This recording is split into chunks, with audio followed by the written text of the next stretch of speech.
अब income tax return भरना भी गुनाह हो गया है और लोगों का रिफंड दिलाना भी गुनाह है दोस्तों। एफआईआर दर्ज करी गई है क्योंकि मैंने लोगों की हेल्प करी इनकम टैक्स रिटर्न भरने में और उनको रिफंड दिलाने में। ये आपके साथ भी हो सकता है अगर आप चार्टर्ड अकाउंटेंट हैं, एडवोकेट हैं या अकाउंटेंट हैं या फ्रीलांसर होकर किसी की आईटीआर फाइल करते हैं।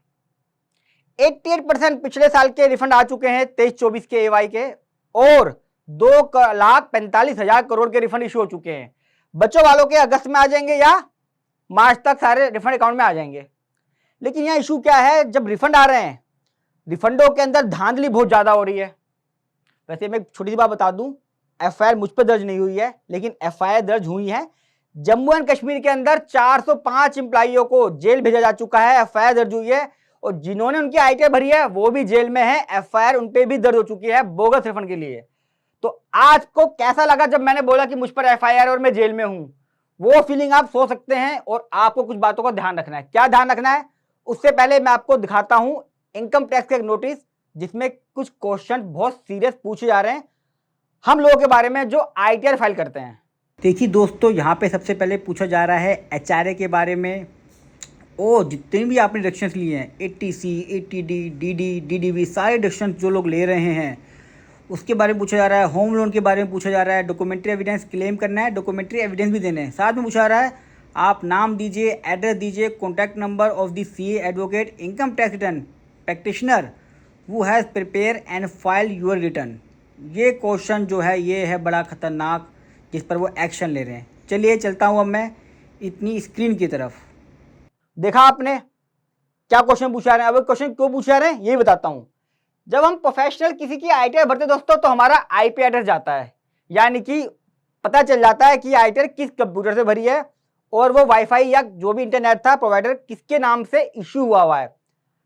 हम लोग क्लेम करते हैं एग्जम्पशन, व्हाट्सएप पे फोन पे आता है मेरे पास फॉर्म 16 आया, मैंने बोला आपका इतना टैक्स बनेगा, टैक्स नहीं बनेगा। उसने कहा नहीं सर मेरी 1.5 लाख की सेविंग है, फॉर्म 16 में नहीं ले लो। अब मैं उससे क्या डॉक्यूमेंट मांगूंगा, मैं उससे बैंक का प्रूफ मांगूंगा। 500 रुपये तो वो आईटीआर के देता है, व्हाट्सएप पे भेज भी दिया उसने, मैं कैसे वेरीफाई करूंगा वो सही है गलत है। कंपनियां फॉर्म 16 में इतनी डिडक्शंस ले रही हैं वो तो वेरीफाई नहीं करती हैं, वो तो कागज देखती हैं। और हमारे पास इतना टाइम कहाँ है कि हम सिक्योरिटी करेंगे। हम फाइल कर रहे हैं आईटीआर, हम किसी का ऑडिट या सिक्योरिटी नहीं कर रहे हैं, ये हमें ध्यान रखना पड़ेगा। और इनकम टैक्स वालों को, पुलिस वालों को भी सोचना पड़ेगा हमारे ऊपर एफआईआर दर्ज करने से पहले। अभी आगे मैंने ले लिया है, अब वो सभी रडार पर हैं, नोटिस दिखाई चुका हूं मैं आपको। हमसे क्वेश्चन पूछा रहा है किसने आपकी आईटीआर फाइल करी है। 2 केस हो सकते हैं, एक तो हो गया मेरा बोनाफाइड, उसने मुझसे फोन पे कहा, हर साल वो लेता था मैंने ले ली।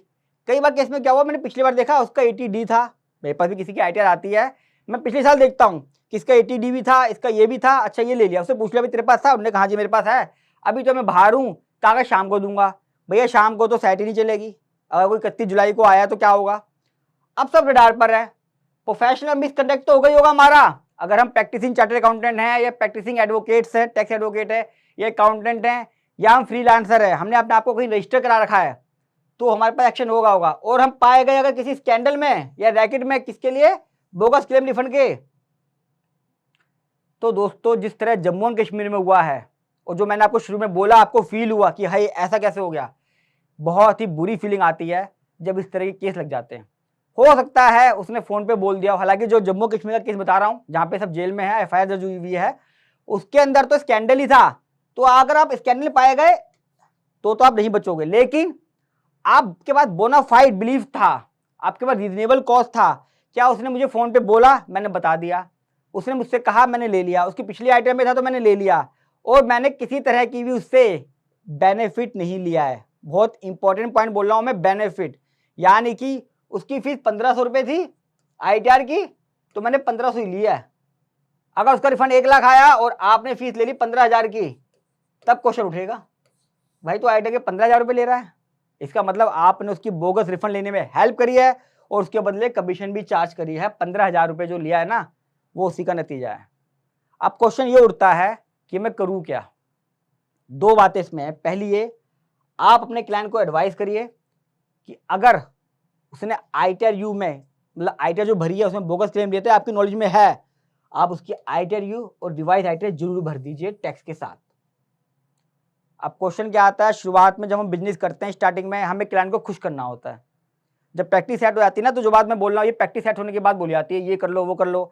लेकिन दोस्तों जब हम काम स्टार्ट करते हैं हम चाहते हैं हमारे पास कुछ तो क्लाइंट आए, 500 वाला ही आए, 300 वाला आए, 250 वाला ही आए, एक दिन का बिजली का खर्चा तो निकल जाए, भर दूंगा मैं, रिफंड भी दिला दूंगा, मुझे पैसा चाहिए। कम से कम अपने ऊपर किसी तरह का बर्डन ना लें, उससे कह दे कि मुझे प्रूफ दे दे भाई, तू मुझे रिटर्न में मेल कर दे ताकि रिकॉर्ड पे रहे, और ये देख लीजिए कि आपने फीस कितनी ली है। और कोशिश करिए दोस्तों, मैं हमेशा कहता हूं अगर आप सही काम करेंगे तो आप तेजी से आगे बढ़ेंगे, गलत काम करेंगे तो आपका स्लैब ऐसा रहेगा। ये शॉर्ट टर्म बेनिफिट है, हमेशा 15,000 शॉर्ट टर्म है, रिफंड दिलाया, उस क्लाइंट का केस लगेगा, वो 50 जगह आपकी बुराई करेगा कि मैं उसके पास गया था, उसने मेरा बोगस रिफंड ले लिया, मेरे पास केस लग गया है। मेरे पास केस आते हैं, मैं सब ये बोलते हैं मेरा CA मेरा एडवोकेट बिल्कुल बेकार था सर, उसने मुझे बताया ही नहीं ये बात, उसने रिफंड दिलवा दिया, मैं तो मना करता रहा, उसने कहा कुछ नहीं होगा मैं देख लूंगा, अब वो मना कर रहा है सर, अब मैं तो फंस गया। हो सकता है उस समय उसी ने कहा कि रिफंड दिलाओगे तो मैं आपसे ITR भरवाऊंगा, वरना नहीं। मुझसे भी कहते हैं, लेकिन हम स्टार्टिंग में लालच में ऐसा काम कर लेते हैं। लेकिन अब टाइम है, आप अपने पास एविडेंस जरूर रखें जब किसी की ITR फाइल करें। अगर उसका रिफंड बन रहा है उस केस में मेल पे कागज जरूर लें, मेल पे जरूर ले लें, व्हाट्सएप पे ना लें, मेल पे रिकॉर्ड रहता है। और आपको पता है कि बोगस है और आपकी कोई इन्वॉल्वमेंट है तो उसका ITR या रिवाइज ITR उसे समझा दें, टैक्स जमा करा दें। इसके ऊपर पहले एक वीडियो बना चुका हूं कि किन किन तरीकों से वो पूछ रहे हैं, नोटिस क्या आ रहे हैं और उसका रिप्लाई कैसे देना है।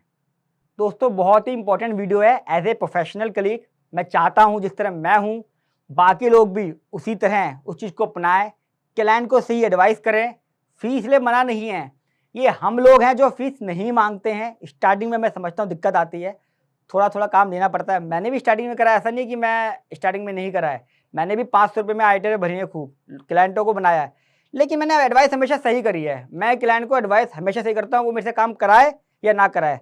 जिस तरह मैं यूट्यूब पे सब कुछ क्लियर बता देता हूँ।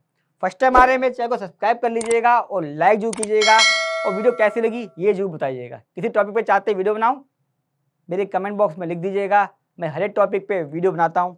और कोई क्वेरी है तो पूछ लीजिएगा, मैं ऑलमोस्ट सारी क्वेरी का जवाब देता हूँ। और जितना हो सके दोस्तों इसको अपने प्रोफेशनल कलीग, चार्टर्ड अकाउंटेंट्स और एडवोकेट के पास शेयर करें। प्रैक्टिस तो बढ़ेगी ही बढ़ेगी काम की, साथ में क्लाइंट को जब सही एडवाइस देंगे क्लाइंट आपकी कदर भी करेगा। मेरे पास भी क्लाइंट आते हैं, मैं समझाता हूँ, यकीन मानिए सारे समझते हैं। मैं उनको फोर्सफुल्ली डरा के साम दंड भेद, सुना है ना, सारे हथकंडे अपना के समझा देता हूँ। और वो बाद में बड़े खुश होते हैं कि यार देखो यार मेरे दोस्त के लग गया, मैं बच गया आपकी वजह से। खुश होता है, 10 जगह तारीफ करता है आपकी। आपको वो रिवॉर्ड चाहिए आज की डेट में, भले आपकी स्टार्टिंग क्यों ना हो। जल्द मिलूंगा अगली वीडियो में, तब तक के लिए नमस्कार।